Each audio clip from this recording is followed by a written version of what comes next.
Wabi sabakina ada papake Mudakenya Wobon wabi kita Wabi sabakina ada papake Mudakenya Wobon wabi kita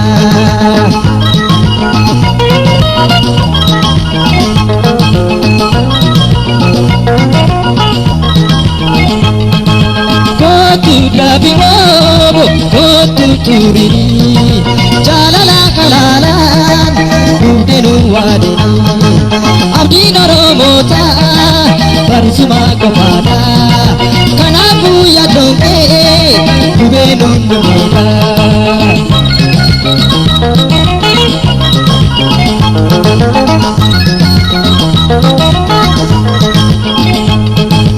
ega yerodu Kadua miti Natu pagada Naga bakteti Ala basa duka Kajiru kiteti Kajaba turoli Nuni mirkiketi Kajaba turoli Nuni mirkiketi Socho sarti saki Balang kada buhu Rasa sastu kasi Ikiyamana buhu Kaniswari bame Kanura abahu Akas gotu male Haloke nabahu Akas gotu male Haloke Ashama akkam jirtu kabajamoo dhaggeeffattoota raadiyoo Arraata Biyyoolessa Oromiyaa Waraanni Bilisummaa Oromoo hagayya 8 2021 irraa kaasuun sirna gabrummaa yeroo dhumaaf buqqisuu eegaluusaa fi haala bobbaa kanaanuuf ibsuuf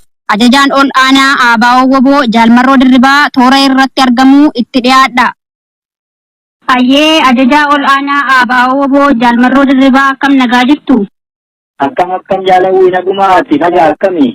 Ayyee baga nagaa taasanii nullee nagumaa. Hagayya 8 2021 irraa kaasee duula sirna gabrummaa yeroo dhumaaf hundeen buqqisuu eegaluu keessanii ilaalchisee waa'ee duula kanaa dhaggeeffattoota raadiyoo Arraata Biyyoolessa Oromiyaaf nuuf ibsuu dandeessu? Ayyee fayyada jaala kiyyaa dhugaadhaa hagayya gaafa bultii 8 bara 2021 irraa kaasee waraanni bilisummaa Oromoo zooniilee hundarra jiru akka waraana bilisummaa Oromootti bobbaa eegaleetu jira. Egaa kanaan duras waraanni bilisummaa Oromoo bobbaa marra jira, lolumarra jira. Kamiila nagaa ka adda taasisu waltakkaa yeroo tokko gabrummaa hundee buqqisnee xumura itti gochuu rakkoo dararaa Oromoon keessa jiru yeroo xumuraaf guduunfuuf kajedhuuni zooniin hundiyyuu bakka jiru irraatii bobbaa wal fakkaataa gaggeessuutti ka jiru. Bobbaan kallattii sadii ka adeemuu jiru. Bobbaan kallattii Finfinneetii zoonii giddu galeessaa dabalatee hanga lixaatti jiru duula bobbaa Jaalladdasaa Wajiiti. Akkasumas kallattii Finfinneerraa zoonii kibba bahaa hanga kibbaa dabalatee ka adeemuu immoo bobbaa duula Nadhii Gammadaa fi Elemoo Qilxuubii. Akkasuma ammoo Finfinneerraa gara kaabaa Kamisee Walloo dabalatee jechuu bobbaa Hasan Ahmeetu jechuu adeemuu jiru. Akeekni bobbaa kanaa egaa akkuma filasii ibse gammatti xumura gochuu kallattii jiru irratti ammoo waraanni bilisummaa Oromoo zoonii jiru irratti aanotaa fi godinoota akkasumas kallattii keessa socho'u hundumaa to'achuu diina achi keessaa qulqulleessuu lafa dhuunfachuu uummata dhuunfachuu bulchiinsa uummataa ammoo diriirsaa adeemuu. Bobbaan kuni kallattii kanaan akkaataa kanaan maqaa sadiin socho'aa jiru kuni yeroo gabaabaaf deemsifama. Yerootii booddee ammoo akka waliigalaatti akka zooniitti osoo hin taane waraanni bilisummaa Oromoo waliigalaanii duula gaggeessutu jira. Duulli sun immoo yeroo magga'u fi maqaa tokkicha duulli sun ittiin gaggeeffamu miidiyaa fi kan ibsamu ta'a. Egaa walumaa galatti haalli bobbaa kanaa kana fakkaata. Hagayya 8 dilbata irraa kaasee duula kanatu jira. Waraanni bilisummaa Oromoo bakka jiru hundumaarraa harca'aa diinaa qulqulleessaa lafa isaa dhuunfachaa godinoota Oromiyaa bilisa baasaa tarkaanfachuu eegaleera. Milkii qabna, injifannoos qabna. akkasittiin deemuutti jirra zooniilee hundumaarraa kanatu jira jaalawwi. Ayyee ajajaa ol aanaa Abaawuu Oboo Almarroo Dirribaa bobbaa milkiif injifannoo isiniif haa ta'u milkaa isiniin jenna. Ayyee innis jaallanii bakkuma jirtanii jajjabaadhaa ammoo uummata Oromoo ka bakka hundumaa jiruyyuu waa dhaammachuu fedha.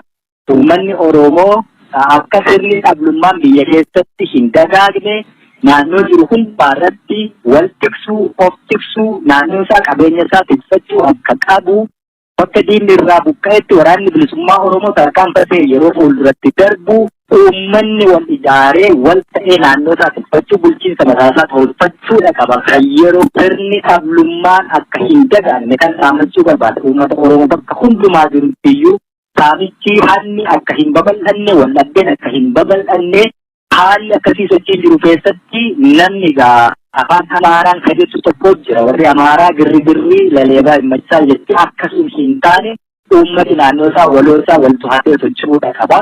Akkasumas jaallan waraanni bilisummaa Oromoo bobbaa kanarra jirru hundi keenya iyyuu bakka jirru dooniileen hundi qondaalonni ajajoonni akkasumas miseensonni waraanaa bobbaa jiru kana milkeessuu yeroo xumuraa fi gabrummaatti guduunfaa gochuu qabna. Hamilee lolachuu qabna. Irra aanutu nurra jira. Kanaaf iyyuu bakka deemamu hundumaatti bakka lollee diina buqqisnu hundumaatti uummanni akkaataatti bulchiinsa mataasaa tolfatu caasifama tolfaa fi deemuutu nurra jiraata. Sirna dhablummaa to'achaa deemuutu nurra jiraata. Haasaalee uummataa tiksuutu nurra jiraata. Haasaalee uummata tajaajilanii kan mootummaa hin ta'iin fiichillee mootummaa kan ta'u biyya kan ta'u warruma kana waan ta'eef isaan kanaaf eeggannoon taasifamuu qaba. Waraanni bilisummaa Oromoo kana dhaammatee fuulduratti deemuutu itti jira. Egaa uummanni Oromoo immoo beeka qabsoo kana bara dheeraa keessatti hirmaatu jira ammas itti jira. Yeroo xumuraa ofirraa immoo guduunfachuu fi jabaatee waraana bilisummaa Oromoo bira dhaabbatee waan danda'u hundaan itti of kibinee qaanii gabrummaa bara dheeraa keessa turre kana keessa akka of baasu of naannoo dhaammachuudha. Fayyaa ta'aa jajjabaadhaa jaallan bakka hundaa jirtanii ni injifamnaa ni mo'annaa Oromiyaas bilisanii baasnaa jiraanne bilisummaa Oromootiin handhuura Oromiyaa Finfinnee irratti kan wal arginu yoo hin jiraanne immoo Oromiyaan bakka nu barbaadetti lubbuu sana ni kennina. Lafeen keenya rikaa ta'e taphni irra haa tarkaanfatu. Dhaamsa kiyyaa jajjabaadhaa woboo bakka jirtanii fayyaanaaf ta'ee fi fayyaa ta'aa jedha. Ayyee toora irratti argamtanii waan jirtanii haala keessa jirtan nuuf ibsuu keessanii maqaa dhaggeeffattoota raadiyoo Arraata Biyyoolessa Oromiyaan galatoomaa ulfaadhaa isiniin jenna. Fayyaa ta'eef jaal. Ayyee.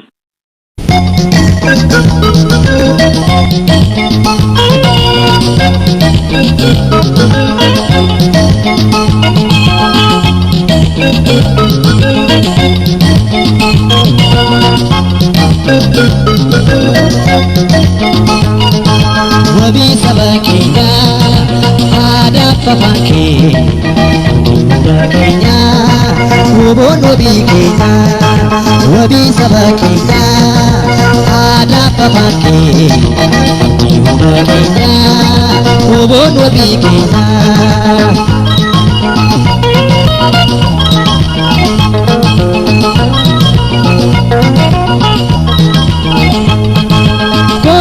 Dabirobo kotu turi jalala kalalan udenu wadeni